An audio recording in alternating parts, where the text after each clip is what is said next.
हिंदी कहानी सास बहू की लड़ाई मिटाने वाला विलक्षण तावीज। एक महात्मा थे। वे पैदल घूम घूम कर सत्संग का प्रचार किया करते थे। वे एक गांव में जाते, कुछ दिन ठहर कर सत्संग करते और फिर वहां से दूसरे गांव चल देते। लोग भी उन पर बड़ी श्रद्धा रखते थे और उनकी बात मानते थे। घूमते घूमते वे एक गांव में पहुंचे। गांव में सब जगह प्रचार हो गया कि महाराज जी पधारे हैं, आज अमुक जगह सत्संग होगा। सत्संग के समय बहुत से भाई बहन इकट्ठे हुए। जब सत्संग पूरा हुआ तब एक माता जी महाराज जी के पास जाकर बोली, महाराज जी आप अमुक गांव में जाया करते हो? महाराज जी, हाँ माई जाया करता हूँ। माता जी, वहाँ आपका अमुक सेवक है, आप उनके घर भी जाया करते हो? महाराज जी, हाँ जाया करता हूँ। माता जी, यह मेरी बहू उसी की बेटी है, यह मेरे से लड़ती है, मेरा कहना नहीं मानती है। लोगों में महाराज जी का एक भय था, कोई गड़बड़ी करता तो कहते कि हम महाराज जी से कह देंगे। वह कहता है कि भाई महाराज जी को मत कहना, तुम जैसा कहोगे वैसा हम करेंगे। महाराज जी कोई राजा की तरह दंड नहीं देते थे। वे बड़े प्रेम से कहते थे कि भाई तुम ऐसा क्यों करते हो। लोग उनकी बात का आदर करते थे। प्रेम का जो शासन होता है वह बड़ा विलक्षण होता है। राजा का शासन तो राजसी तामसी होता है, पर संतों का शासन सात्विक होता है। महाराज जी ने उन माता जी की बहू को बुलाया और उनसे कहा कि बेटी तू सास से क्यों लड़ती है? महाराज जी ने ऐसा कहा तो उसकी आंखों से झरझर आंसू बहने लग गए। वह जब छोटी बच्ची थी तब वह महाराज जी के सामने खेला करती थी। अब बड़ी हो गई, विवाह हो गया तो ससुराल में आ गई। उसके मन में महाराज जी के प्रति बाप दादी की तरह पूज्य भाव था। अब उसने महाराज जी के सामने अपनी शिकायत सुनी तो वह घबरा गई और रोने लग गई। महाराज जी ने आश्वासन दिया तो वह बोली, महाराज जी मैंने कोई कसूर तो नहीं किया, मैं सास को दुख नहीं देती हूँ, फिर भी उनको मेरा काम पसंद नहीं आता, मैं क्या करूँ? सास बिना कारण मेरे से लड़ती है, बहू तो कहती है कि सास लड़ती है और सास कहती है कि बहू लड़ती है। लड़ाई कम से कम दो आदमियों के बीच होती है, अकेले में लड़ाई नहीं होती। सैकड़ों हजारों आदमी मिलकर लड़ाई कर सकते हैं, पर अकेला आदमी लड़ाई नहीं कर सकता। दो आदमी लड़ सकते हैं तो एक कहता है कि वह लड़ाई करता है और दूसरा कहता है कि वह लड़ाई करता है। अपना अवगुण अपने को नहीं दिखता। महाराज जी ने कहा, बेटी तू घबरा मत, मैं एक ऐसा यंत्र बनाकर देता हूँ जिससे लड़ाई मिट जाएगी। वहाँ उसका देवर खड़ा था। उसको महाराज जी ने कागज, कलम, दवायत और एक ताबीज लाने के लिए कहा। वह जाकर चारों चीजें ले आया। महाराज जी ने कागज के एक टुकड़े पर कुछ लिख दिया और उसको समेटकर ताबीज में बंद कर दिया। महाराज जी, बेटी यह ताबीज तू बांध ले, तेरी घर की लड़ाई मिट जाएगी, परंतु इसके साथ तुमको मेरी एक बात माननी पड़ेगी। बहू, हाँ महाराज जी, आप जैसा कहोगे मैं वैसा ही करूँगी। महाराज जी ने, दो बातें हैं, एक तो सास कोई बात कहे तो सामने मत बोलना और दूसरा सास जो काम कहे चट उठकर कर देना।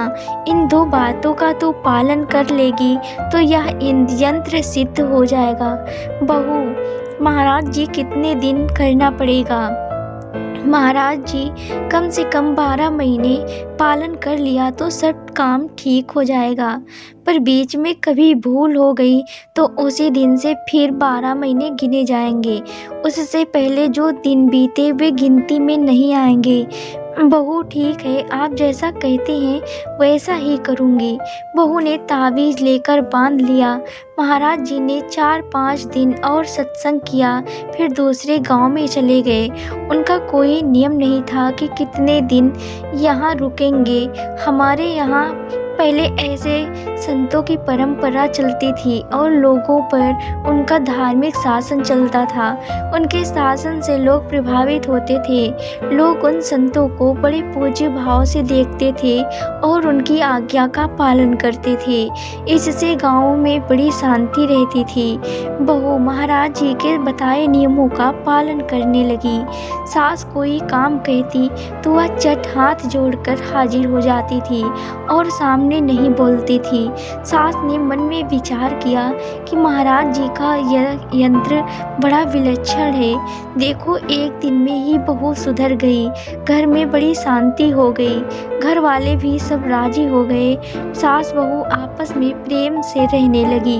बहू आज्ञा माने तो वह सास को बेटी से भी अधिक प्यारी लगती है, क्योंकि बेटी तो थोड़े दिन घर पर रहती है, फिर अपने घर चली जाती है, पर बहू तो सदा ही पास में ही रहती है। खटपट तो तब होती है जब वह सास के सामने बोल दे और उसका कहना नहीं करे। कुछ दिनों बाद महाराज जी फिर वापस आए तो उन्होंने पूछा, माता जी ठीक है ना? वह बोली, महाराज जी आपकी कृपा से बहुत ठीक है, बहू सुधर गई है। बहू से पूछा तो वह बोली, महाराज जी एक दिन मेरे से गलती हो गई, मैं सास के सामने बोल गई। महाराज जी ने कहा, बेटी उसी दिन से 12 महीने गिने जाएंगे, पहले वाले दिन गिनती में नहीं आएंगे। एकादशी के दिन अन्न का एक दाना भी खा लो तो व्रत भंग हो जाता है। बहू बोली, ठीक है महाराज जी, अब मैं ध्यान रखूंगी। इस तरह 1.5-2 वर्षों में उसके 12 महीने पूरे हो गए। सास बहू में परस्पर बड़ा प्रेम हो गया। तो 2.5 वर्ष बीतने पर महाराज जी फिर उसी गांव में आए और उनसे बोले कि एक दिन हम तुम्हारे घर भिक्षा करेंगे। वे बहुत राजी हुए। महाराज जी बड़े त्यागी संत थे। वे 2-4 घरों से भिक्षा लेकर खाते थे। कपड़े फट जाते थे तो कोई ज़्यादा आग्रह करता तो कपड़ा लेते थे। रुपयों पैसों का कोई काम ही नहीं था। जब वे उनके घर भिक्षा के लिए गए तो बहुत से लोग इकट्ठा हो गए कि महाराज जी आए हैं, सत्संग सुनाएंगे। महाराज जी ने भिक्षा की और सत्संग सुनाया।